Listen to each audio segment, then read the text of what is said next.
This is International Overdose Awareness Day. What is that? It's exactly what I said. It's an opportunity for you to stop down and realize the fentanyl crisis in this country, the opioid crisis in this country is very real. And no matter the generation, the drug problem that we have is probably as dangerous or worse now than it's ever been. So allow us to introduce to you, or reintroduce to you, Chris Reed. Chris Reed, 2 times as a teenager, nearly died. Mm-hmm. Woke up gasping for air after to be chemically revived from overdoses after ODing on heroin. Second time shook him out of it to the point where this McHenry resident has grown into a real life. With kids, a regular job, runs an addiction recovery program and a sober bar.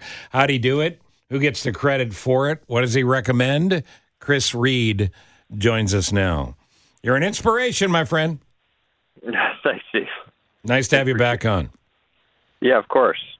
This can happen to anybody. Why did you use so heavily when you were a kid? It's different for everybody. For me, I think that it really just was substances have become just the easy way to connect. And, as a teenager, just really found that alcohol and other substances was a good solution to a lot of different problems, both good and bad. And, I ended up in a situation where I had a hockey injury, and that progressed into my opiate use, and that worked very well for all those same problems and issues. And it's just such a highly addictive, both physically and mentally. So it's an easy thing for people to fall into. Chris, thanks for joining us. And you're lucky. I mean, 2 overdoses typically don't end the way yours ended, with you being so successful and helping others. After you went through this in your life, what was that moment and you said, okay, I got to get it together and I want to turn this around and help others? Because now you can really connect with those people because you understand where they're at.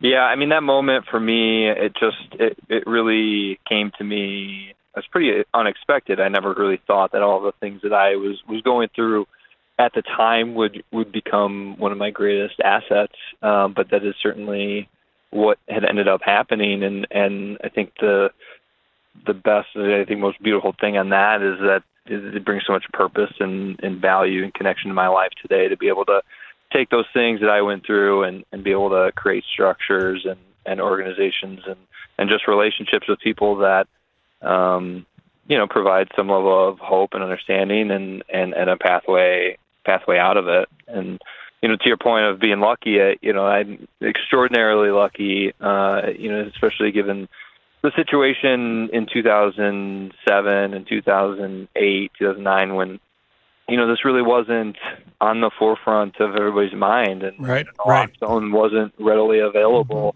at Walgreens over the counter, and not everybody knew what to do in an opiate overdose. So definitely lucky for sure. So there's parents listening right now who got a kid, have a kid that's in trouble.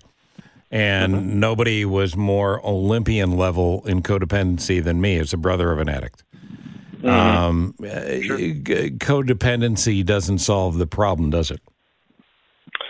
No, it's really one of the most complicated family dynamics that somebody can go through and struggling with somebody with substance use. And it's so difficult because it's almost the more you help that person and the more that you intervene from consequences occurring, the more that the use is encouraged, and there's just such a high level of fear. If I don't do this, then this bad thing's going to happen to this person, and how am I going to be able to live with myself? And it's a powerful concept to struggle with when you're helping or trying to help somebody. And really the best thing is to just have really healthy boundaries when helping somebody with a substance use disorder, and really only supporting something that supports long-term recovery.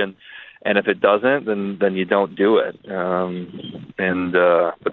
that's a much more complicated situation to navigate. So.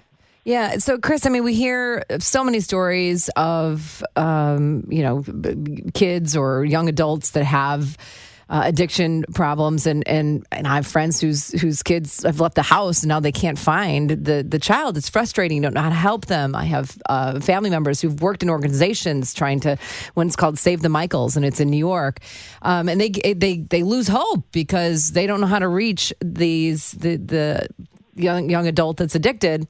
You have organizations. You have places for families to go, or for these young adults to go. What's the first step? How do we even start helping? Because, like Steve said, his brother was an addict. It's a fine line, and it's a tough place. It's tough to navigate.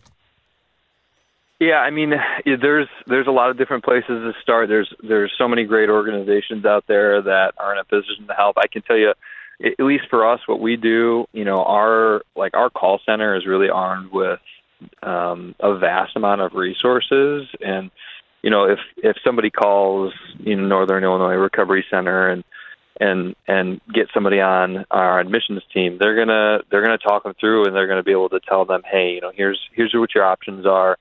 We have the ability to send somebody in recovery out to go speak with a family member, and we do that at no cost. We just we know that it's a big deal. The difference between somebody making that decision to get help might be a conversation with somebody who's been there, and for us, that's something we're willing to do to try and get that person right to make that decision and make it on their own, and not as a result of being backed into a corner or forced into it. So. And you're doing good things. You have the new addictions recovery services, as well as your sober bar called The Other Side. Tell us a little bit about The Other Side.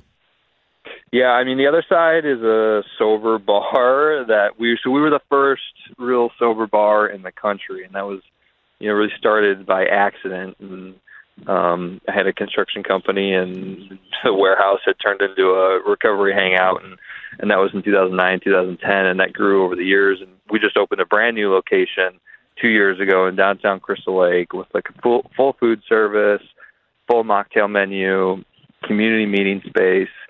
And it's really just, it's not even just for people in recovery. I mean, it's obviously caters a lot to that demographic of people, but more and more people are just choosing to not have alcohol be a part of their lifestyle. Yeah. Right. Yeah. If you look at the non-alcoholic beer market, I mean, that trend is skyrocketing, and it's a popular thing for people to do, and people are realizing that there's consequences to heavy alcohol use, and it's not good for really any part of your life. And we just want to create a good social environment that supports somebody who's choosing not to drink or have drugs or alcohol be a big priority in their life, and still want to have a social, place to hang out.